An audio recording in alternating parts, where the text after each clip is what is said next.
Ela bateu naquele portão de madeira pesada, pedindo apenas um pedaço de pão. Mas o que encontrou por trás daquela porta mudou sua vida de uma forma que jamais poderia imaginar. Você consegue imaginar estar tão desesperada, tão destruída pela fome e pela solidão que reunir coragem para pedir comida a um estranho parece ser a última coisa que resta entre você e o fim? Mas essa história aconteceu no interior de Goiás, em março de 1889, quando uma viúva faminta e um fazendeiro solitário descobriram que às vezes a salvação vem de onde menos esperamos. Antes de continuar, deixe seu comentário dizendo de onde você está assistindo agora. Escreva sua cidade e seu estado. Isso ajuda muito o canal a crescer e chegar em mais pessoas que amam essas histórias de superação e emoção. E se você ainda não é inscrito, se inscreva no canal e ative o sininho para não perder nenhum vídeo novo. Agora vamos à história.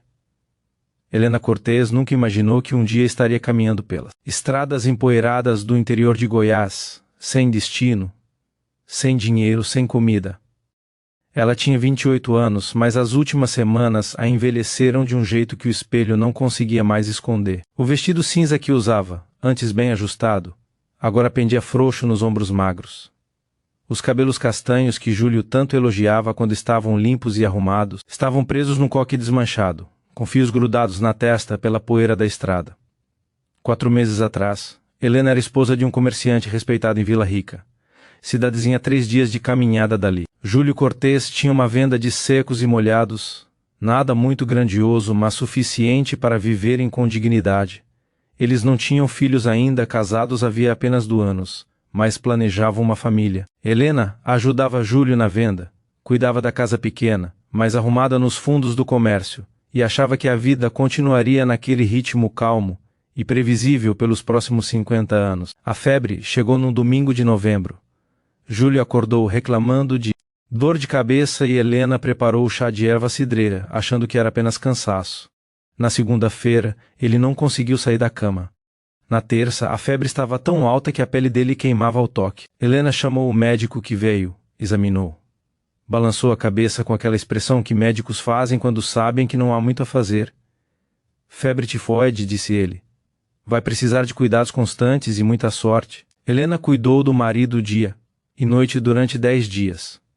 Trocava as compressas molhadas na testa dele, forçava a colherada de caldo quando ele aceitava, rezava ajoelhada ao lado da cama. Mas na manhã de quinta-feira da segunda semana, quando o sol ainda nem tinha nascido direito, Júlio abriu os olhos. Olhou para ela com uma clareza repentina que pareceu cruel na sua brevidade, apertou a mão dela e parou de respirar. O enterro foi rápido, como eram todos os enterros de vítimas de febre. O padre Jerônimo rezou as orações. Os vizinhos compareceram com aquela pena educada nos olhos, e Helena ficou olhando a cova sendo coberta de terra, sentindo que uma parte dela estava sendo enterrada junto, viúva aos 28 anos. A palavra soava errada, velha demais, pesada demais, para alguém que ainda deveria estar construindo uma vida. O pesadelo verdadeiro começou 3 semanas depois do enterro. Os credores apareceram. Helena nem sabia que Júlio tinha dívidas, ele sempre foi reservado com dinheiro. Dizia que não queria preocupá-la com essas coisas e ela confiava. Aparentemente o comércio não ia tão bem quanto ela imaginava. Júlio tinha pegado empréstimos com 3 homens diferentes para manter o estoque, e os juros tinham crescido feito erva daninha. O primeiro credor foi educado, mas firme. Sr. Cortez, devia 000 réis, explicou ele, tirando o chapéu, mas não o tom de cobrança da voz, com os juros da 1.800 agora. Helena disse que não tinha esse dinheiro. O homem olhou ao redor da venda para as prateleiras de mercadorias, para os sacos de feijão e arroz e respondeu que então teria que tomar os bens como pagamento. Em 2 semanas, Helena perdeu tudo. A venda foi esvaziada pelos credores, as mercadorias, as prateleiras, os balcões de madeira que Júlio tinha mandado fazer sob medida. Tudo foi levado. A casinha dos fundos não era deles, era alugada. E o dono apareceu pedindo os 3 meses atrasados de aluguel. Helena não tinha, lhe deu 1 semana para ela sair. Helena tentou pedir ajuda. Bateu na casa da irmã de Júlio, mas a mulher disse que mal tinha para os próprios filhos e fechou a porta. Foi na casa de 2 vizinhas com quem tinha amizade, mas ambas desviaram o olhar e murmuraram desculpas sobre tempos difíceis. A verdade, Helena entendeu naqueles dias amargos, é que viúva pobre incomoda. Viúva jovem e pobre incomoda mais ainda. As pessoas sentem pena, mas não o suficiente para dividir o pouco que têm. No último dia, antes de ter que deixar a casa, Helena juntou o que restava, um trouxa pequena com 2 mudas de roupa, um chale que tinha sido da mãe dela, e as alianças de casamento. Pensou em vender as alianças, mas algo dentro dela não deixou. Era tudo o que restava de Júlio. De 2 anos de casamento, de planos que nunca se realizariam. Guardou no fundo da trouxa e saiu de Vila Rica, sem olhar para trás. Os primeiros 2 dias, Helena caminhou sem rumo, apenas seguindo a estrada que ia para o sul. Dormiu debaixo de uma árvore na primeira noite, ouvindo os sons da mata, que antes a assustavam e agora pareciam companhia. Comeu as 3 broinhas de fubá que tinha trazido, fazendo durar o máximo possível. Na segunda noite pediu abrigo num rancho de tropeiros e um homem velho de olhos gentis. Deixou ela dormir, perto da fogueira, e deu um pedaço de carne seca. No terceiro dia, a fome começou a doer de verdade. Não era só o estômago vazio, era uma fraqueza que deixava as pernas bambas e a cabeça leve. Helena tentou pedir comida numa fazenda pequena, mas a mulher que atendeu olhou para ela com desconfiança e disse que não tinha nada para dar. Em outra casa, um homem ofereceu comida em troca de favores que lhe deixou bem claros no olhar sujo que passou pelo corpo dela. Helena saiu de lá quase correndo, sentindo a humilhação queimar mais que a fome. Foi no final da tarde do terceiro dia de caminhada, quando o sol começava a descer, tingindo o céu de laranja e rosa, que Helena viu a fazenda São Sebastião. Ela estava no alto de uma elevação suave, e dava para ver os pastos se estendendo até onde a vista alcançava, o gado descansando debaixo das árvores esparsas, e a casa grande de 2 andares com paredes brancas e telhado de barro vermelho. Não era uma mansão, mas era grande, sólida, bem cuidada. Fumaça subia de uma das chaminés e Helena sentiu o cheiro de comida sendo preparada trazido pelo vento. Ela ficou parada na estrada, olhando para aquela fazenda durante longos minutos. A dignidade que ainda restava nela gritava para não fazer aquilo, para não se rebaixar a pedir esmola. Mas a fome gritava mais alto, e alguma coisa naquela fazenda, talvez a fumaça subindo pacífica da chaminé, talvez a luz dourada do entardecer nas paredes brancas, fez Helena sentir que talvez, apenas talvez ali ela encontrasse um mínimo de bondade. Ela ajeitou o chale-ombros, passou as mãos no vestido tentando alisar os vincos e começou a caminhar pela estrada de terra batida que levava ao portão da fazenda. Cada passo parecia pesar 1 tonelada. As pernas tremiam de fraqueza e de nervosismo. O que ela ia dizer? Como pedir sem parecer vagabunda? As palavras se formavam e desmanchavam na cabeça dela enquanto caminhava. O portão era de madeira grossa com o nome da fazenda entalhado num arco no alto, São Sebastião. Helena parou na frente daquele portão, respirou fundo 3 vezes, tentando juntar coragem, e bateu.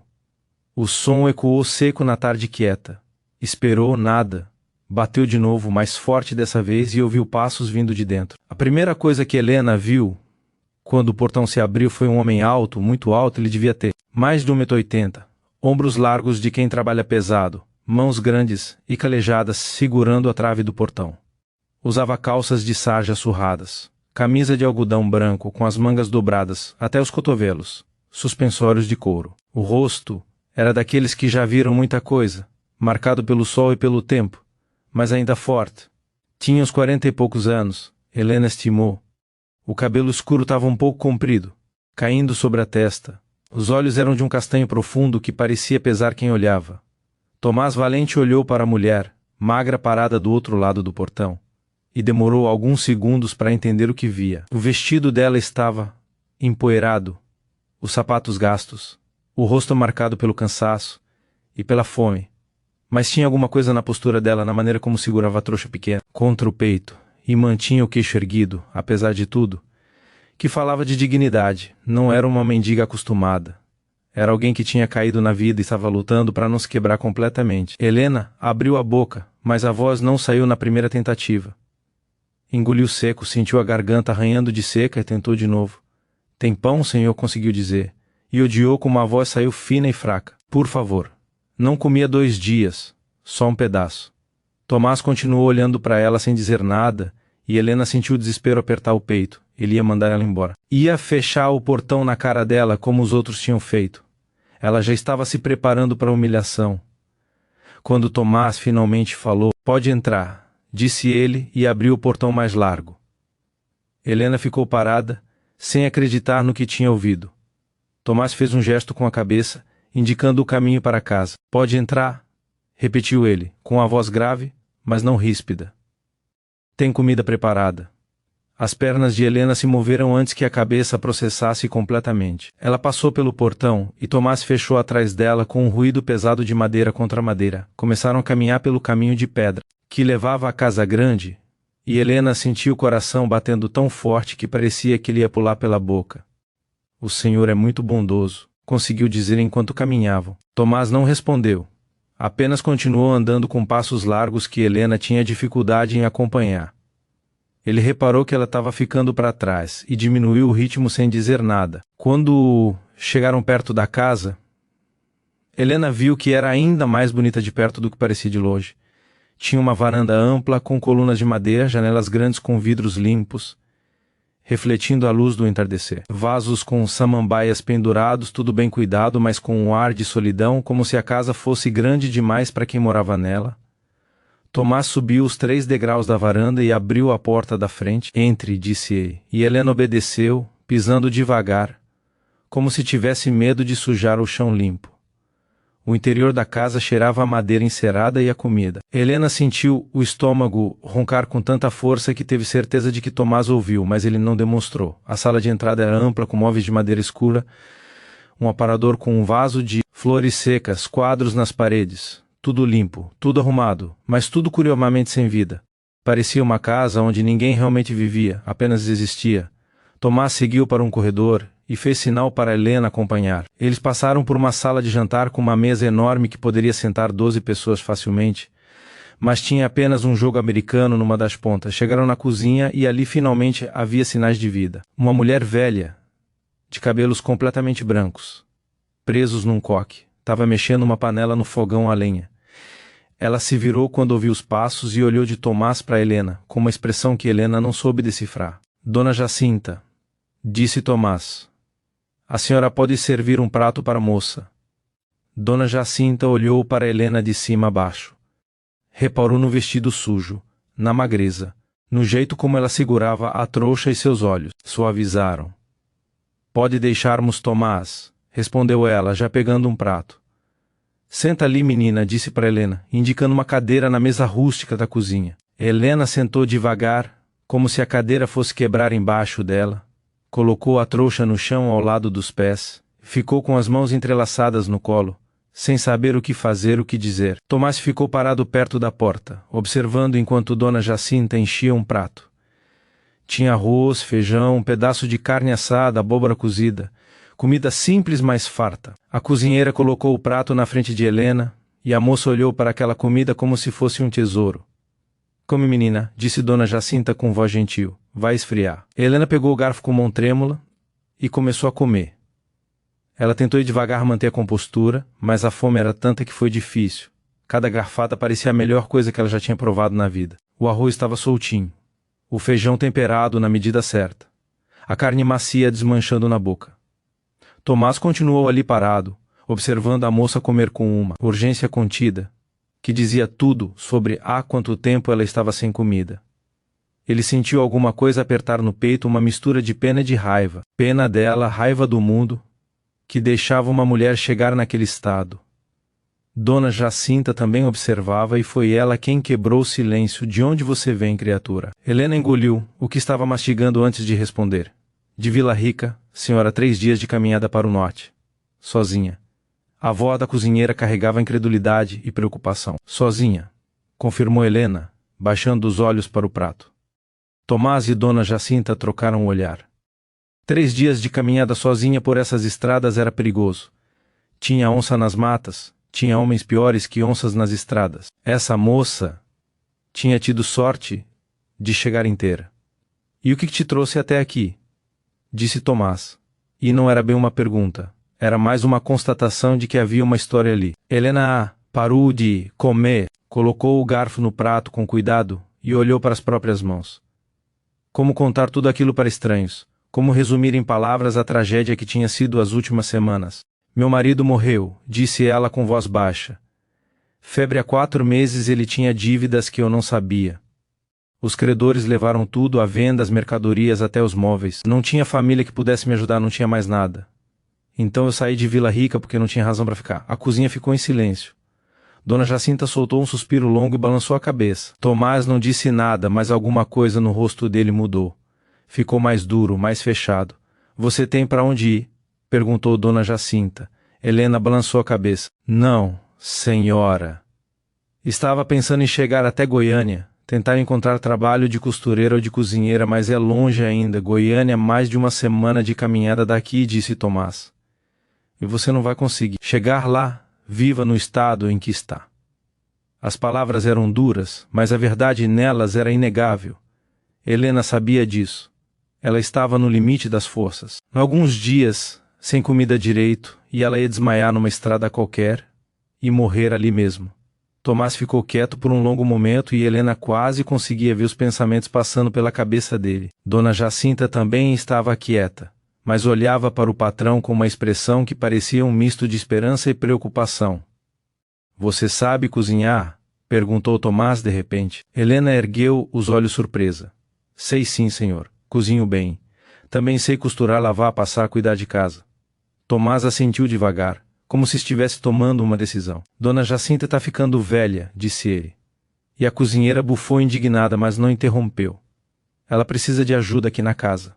Se você quiser, pode ficar uns tempos, ajuda ela com a cozinha e a limpeza. Em troca, eu dou teto, comida e um pagamento pequeno no fim do mês. Nada muito, mas o suficiente para você juntar e seguir viagem, quando estiver melhor. Helena ficou olhando para Tomás, sem conseguir falar. Aquilo era real. Um estranho estava oferecendo trabalho, casa, comida para ela que tinha aparecido do nada, pedindo apenas pão. Eu aceito, conseguiu dizer. E a voz saiu embargada de emoção. Muito obrigada, senhor. O senhor não sabe o que isso significa. Tomás fez um gesto com a mão, como se afastasse o agradecimento. Dona Jacinta vai mostrar onde você vai dormir, disse ele. Descanse hoje, amanhã começa o trabalho. Ele saiu da cozinha com passos pesados e Helena ficou ali sentada, ainda segurando o garfo, sentindo lágrimas quentes escorrendo pelo rosto. Ela não sabia se chorava de alívio, de gratidão ou do choque de ter encontrado bondade onde só esperava a indiferença. Dona Jacinta se aproximou e colocou a mão no ombro dela. Vai ficar tudo bem, menina, disse a velha com voz suave. O moço Tomás parece duro, mas tem um coração bom. Só tá machucado igual você. Helena limpou as lágrimas com as costas da mão e olhou para a cozinheira. Machucado como Dona Jacinta, suspirou e começou a recolher o prato vazio. Essa casa já foi cheia de vida, sabe? O moço Tomás foi casado. A Dona Beatriz é uma moça linda, cheia de alegria. Mas ela morreu faz 7 anos no parto. O bebê morreu junto. Desde esse dia o moço Tomás mudou. Ficou fechado, calado. Trabalha que nem condenado do nascer ao pôr do sol, mas não vive de verdade. Só existe. Helena sentiu o peito apertar com aquela revelação. Então o fazendeiro solitário que tinha aberto o portão